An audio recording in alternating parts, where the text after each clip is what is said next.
படம் நல்லா இருந்தது. ஆக்சுவலி பாத்தீங்கன்னா தனுஷ் 50th மூவி ஒரு பயங்கர எக்ஸ்பெக்டேஷனா வாங்கும். அந்த எக்ஸ்பெக்டேஷனை ஆக்டர் தனுஷா எப்பவுமே அவர் சாட்டிஸ்ஃபை பண்றாருன்னு தெரியும். அதை தாண்டி டேரக்டர் தனுஷா இந்த படத்துல சாட்டிஸ்ஃபை பண்ணிருக்காரு. படத்தோட மைனஸ்ன்றது சொல்ல முடியாது. பட் யூஸ்வலா நம்ம நிறைய படம் பார்ப்போம். எல்லா படத்தையுமே நம்ம வந்து ஒரு விஷயம் பிடிச்சிருக்கோம், ஒரு விஷயம் பிடிக்கலன்னு போது படம் ரொம்ப பிரிடிக்டபிளா இருந்தது.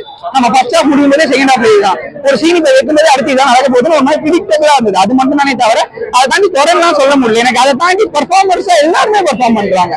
ஒரு கேரக்டரும் அது ஒட்டுன்னு சொல்லவே முடியாது. அது தனுஷா இருக்கட்டும், சந்தீபா இருக்கட்டும், காளிதாஸா இருக்கட்டும், துஷாராவா இருக்கட்டும், அபர்ணா பாலமுரளியா இருக்கட்டும், பிரகாஷ் ராஜா இருக்கட்டும், எல்லாருமே அவங்களுக்கான ரோலை வந்து கரெக்டா பண்ணிருக்காங்க.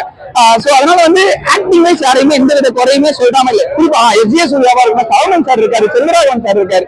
நான் இப்ப நீங்க சொல்லும் போது எனக்கு இவ்வளவு பேர் வருது. ஏன்னா எல்லாருமே அவங்களோட ரோலை வந்து கரெக்டா பண்ணிருக்காங்க. சோ அந்த கேரக்டரா எனக்கு வந்து அடாப்ட் பண்ணிக்க முடியுது. பட் முக்கியமா ஒரு விஷயம்